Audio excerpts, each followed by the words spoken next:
하나님께서 이 새벽 우리에게 주시는 복된 말씀은 통독 본문은 창세기 28장에서 30장입니다. 오늘 함께 읽으실 본문은 창세기 28장 1절에서 9절까지의 말씀입니다. 함께 28장 1절에서 9절까지의 말씀을 함께 봉독하겠습니다. 28장 1절에서 9절까지 말씀입니다. 28장 1절 이삭이 야곱을 불러 그에게 축복하고 또 당부하여 이르되 너는 가나안 사람의 딸들 중에서 아내를 맞이하지 말고 일어나 밧단 아람으로 가서 내 외조부 부두엘의 집에 이르러 거기서 내 외삼촌 라반의 딸 중에서 아내를 맞이하라.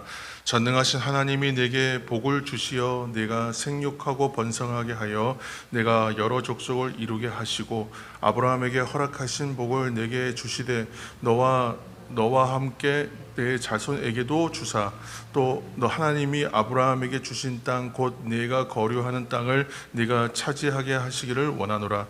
이에 이삭이 야곱을 보내매 그가 밧단 아람으로 가서 라반에게 이르렀으니 라반은 아람 사람 부두엘의 아들이요 야곱과 에서의 어머니 리브가의 오라비더라. 에서가 본즉 이삭이 야곱에게 축복하고 그를 밧단 아람으로 보내어 거기서 아내를 맞이하게 하였고 또 그에게 축복하고 명하기를 너는 가나안 사람의 딸들 중에서 아내를 많이하지 말라 하였고 또 야곱이 부모의 명을 받아 밧단 아람으로 갔으며 에서가 또 본즉 가나안 사람의 딸들이 그의 아버지 이삭을 기쁘게 하지 못하는지라. 이에 에서가 이스마엘에게 가서 그 본처들 외에 아브라함의 아들 이스마엘의 딸이요 느바요의 누이인 마알랏을 아내로 맞이하였더라. 아멘.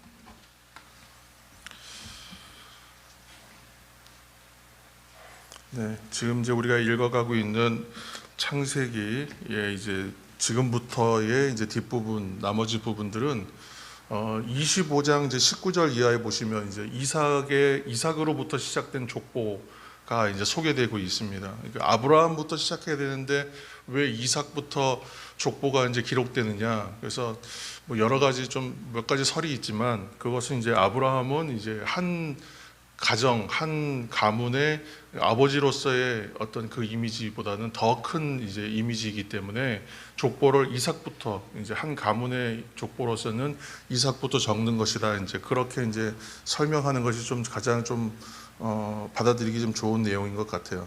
아무튼 그 25장 19절 이하의 이삭의 족보로부터 시작되는 이제 야곱의 생애가 사실은 창세기 중후반부에 가장 중요한 이야기가 됩니다.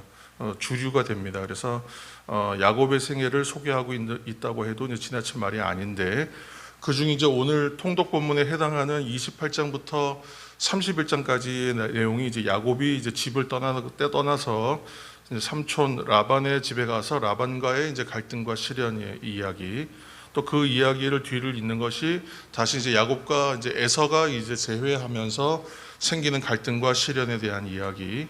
또 뭐 34장 이제 이후로는 야곱과 야곱의 아들들과의 또 얽히고 설키는 그런 또 시련의 역사들이 계속 이제 됩니다. 후반부에 가서 사실은 더 중요한 이야기로서 요셉의 이야기가 등장하는데 어떻게 야곱의 이야기라고 할 수 있냐? 그렇게 우리가 생각할 수 있지만 요셉의 이야기도 야곱의 역사의 일부라고 이제 보는 관점이 또 있고 또 아브라함과 이삭에게 주셨던 하나님의 약속과 언약이 성취되는 것이 이제 야곱과 요셉의 시대에서 이루어지는 것인데 그래서 그 뒤에 있는 이 두 개의 이야기가 사실은 하나로 묶어져 있지만 하나의 이야기인데 둘로 나뉘어져 있을 뿐이다. 이제 그렇게 이제 해석하기 때문에 이제 창세기 후반부는 사실은 야곱의 역사다. 그렇게 얘기하게 되는 것이죠. 어쨌건 뭐 이제 오늘 이야기로 다시 돌아와서 이제 야곱의 아버지인 이제 이삭을 보면서 드는 생각은 아브라함과 같이 신앙의 놀라운 선조 아버지를 둔 사람, 그 사람이 자녀로서 그 부모의 축복과 영적인 유산을 받고서 그 인생이 시작되었을 때의 인생이 얼마나 참 좋은가, 또 그것을 좀 보게 됩니다. 그러니까 영적인 유산과 부모의 축복을 물려받으면서 인생을 살아간다는 것, 또 그러한 축복의 공급을 계속 받으면서 산다는 것이 참 복이고 대단한 일이다, 이런 생각이 듭니다. 그러므로 이삭의 아들인 야곱도 그렇다면 이제 이 아버지 이삭으로부터 축복을 계속 받고 공급받고 영적인 유산을 물려받으면서 그렇게 생활을 했다면 어쩌면 야곱의 인생도 크게 달라졌을 것 같아요. 그 과정이. 그런데 그렇지 못하고 지금 이제 이삭의 이제 축복을 받지만 결국은 집을 이제 떠나야 합니다. 그러지 이제 야곱은 집을 떠나서 그래서 하나님을 만나는 체험도 또 인생의 여러 결정들에 있어서 결단하는 일들도 스스로 해야 하는 그런 인생을 이제 살게 됩니다.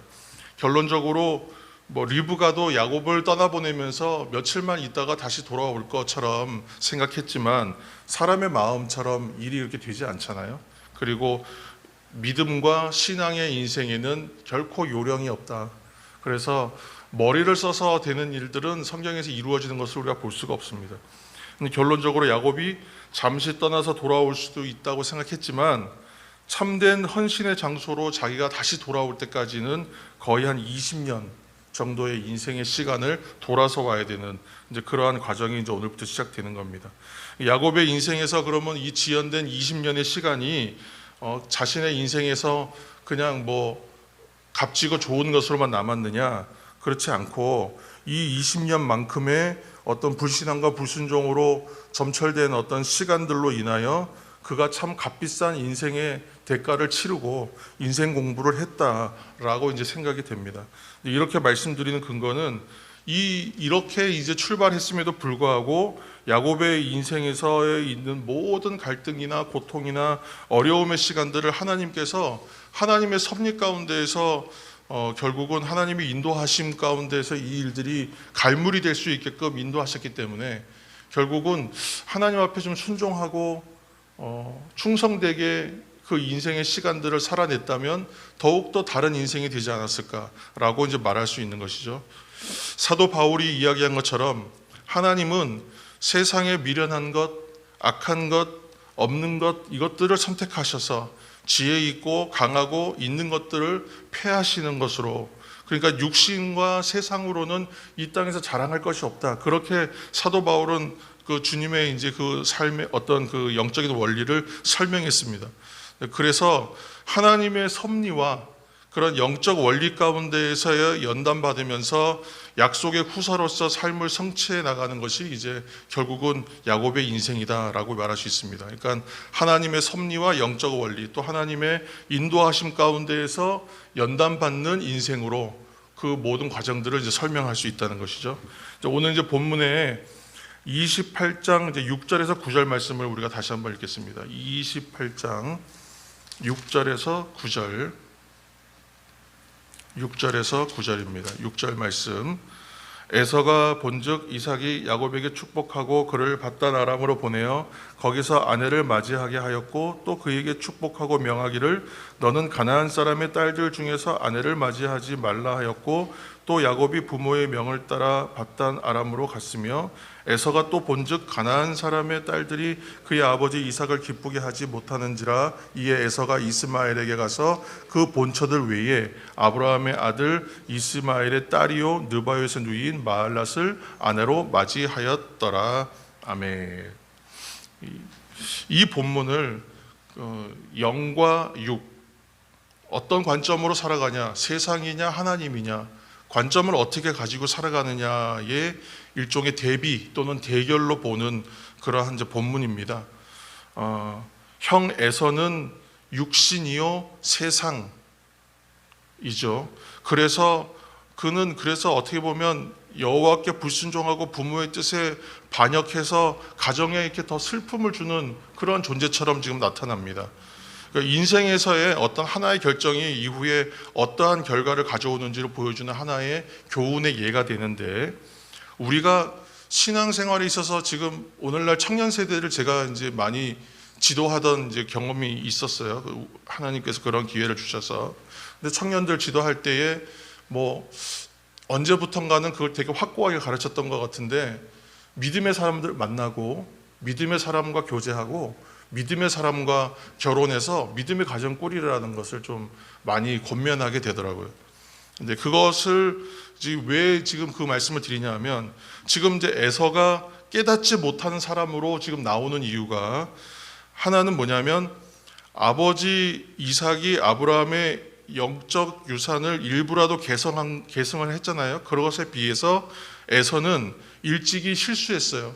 장자의 명분을 소홀히 여겨서, 가볍게 여겨서 첫 번째 실패를 한번 경험했고, 그래서 결국은 자기가 맏아들로서 장자로서 받아야 할 하나님의 축복을 동생에게 빼앗기게 됩니다. 이제 이러한 실패와 어려움을 겪고 나면 하나님의 그 가운데서 하나님의 섭리나 뜻을 그런 실패 가운데서라도 깨닫게 될 때에 그 인생은 복으로 전환되는 될 수 있는데, 그래서 깨닫는 자로서 그 에서가 받을 수 있는 복이 저는 분명히 있었다고 생각해요. 그런데 그가 깨닫는 자로서 복은 야곱이 그 복을 계속 누리고 에서는 누리지 못합니다. 오늘 이 말씀 본문을 이제 읽었던 이유가 그 26장 하반부에 가면 그 에서가 첫 번째 결혼한 이야기가 나와요. 근데 그때의 그 결혼이 왜 지금 실패라고 얘기하냐면, 먼저 이 결혼의 전통이 있습니다. 아브라함 때, 이삭 때 내려오면서 연결된 결혼의 전통은 같은 종족, 자기들의 같은 성씨, 그러니까 자기들의 친족들 안에서 결혼하는 전통을 가지고 있었고, 두 번째는 부모가 그 결혼할 수 있는 배필을 골라주는 전통을 가지고 있었어요. 그런데 그 전통들을 스스로 다 어겨버립니다, 에서가. 그래서 헷 족속의 딸을 스스로 아내를 맞이하면서 이것이 부모에게 근심이 되었다, 그렇게 얘기하고 있거든요. 자, 그리고 나서 이제 자기가 지켜봅니다. 그렇다면 야곱은 어떻게 하는가? 부모와 야곱의 관계 안에서 그들의 대화와 그들의 결정과 또 축복과 그에게 뭐 어떻게 해야 하는가를 지도하는 것을 보면서 거기에서 이제 자기의 실수를 만회해 보아야겠다라고 생각을 해요. 그래서 오늘 이제 말씀 가운데 보면 이제 지난번에 실수했던 것을 만회하면서 부모의 근심을 덜려는 노력하는 것은 보여주는 것 같아요. 그런데도 불구하고 한계가 보이는 것은 뭐냐면 영적인 안목에 한계가 있다. 에서에게는. 왜 그런가? 첫 번째 본처를 맞이할 때도 실수했잖아요. 그런데 이번에도 부모님이 반대하지 못할 상대를 데려오는 건 맞아요. 부모가 반대하지 못할 상대. 그런데 그게 누구냐면 이삭의 이복 형제인 이스마엘의 딸을 데려옵니다. 그러니까 이것은 부모님과 이 결혼을 상의한 것이 아니죠. 두 번째, 부모가 결정한 배필과 결혼하는 것도 아니죠. 그리고 자신이 보기에는 이 정도면 괜찮을 거라 판단하여 자신의 판단대로 행한 결혼입니다. 여전히 상대를 정해주던 전통을 어기고 부모의 뜻과는 상관없는 자신의 결정으로 결혼해요. 이 결국에 어떻게 되느냐? 이스마엘은 아버지 이삭과의 장자권 싸움에서 밀려난 사람입니다. 어떻게 보면 장자의 축복을 받지 못한 그러한 이스마엘, 또 장자로서 축복권을 빼앗긴 에서의 그러니까 이스마엘과 에서 두 사람의 공통점은 장자권을 빼앗긴 사람들이다. 그래서 장자로서 받아야 할 축복을 빼앗긴 두 가문의 결합.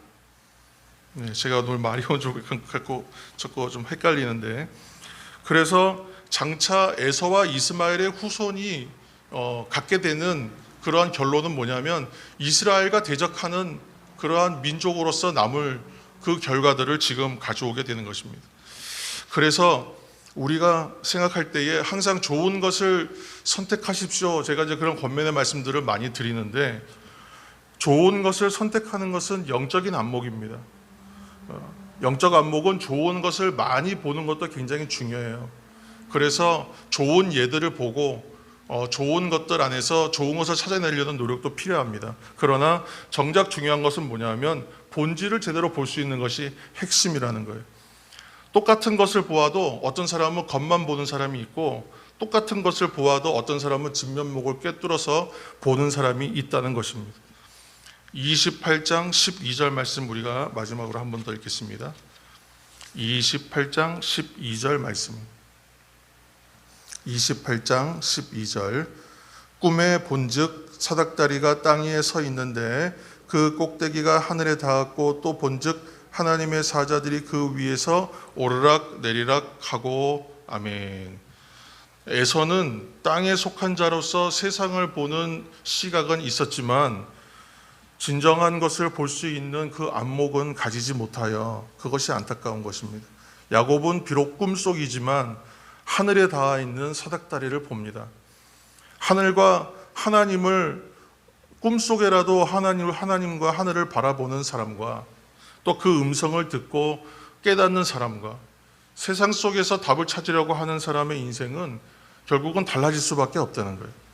이것이 어쩌면 에서와 야곱의 두 사람의 인생을 극명하게 다른 길로 가게 하는 어떤 차이라고 생각해요.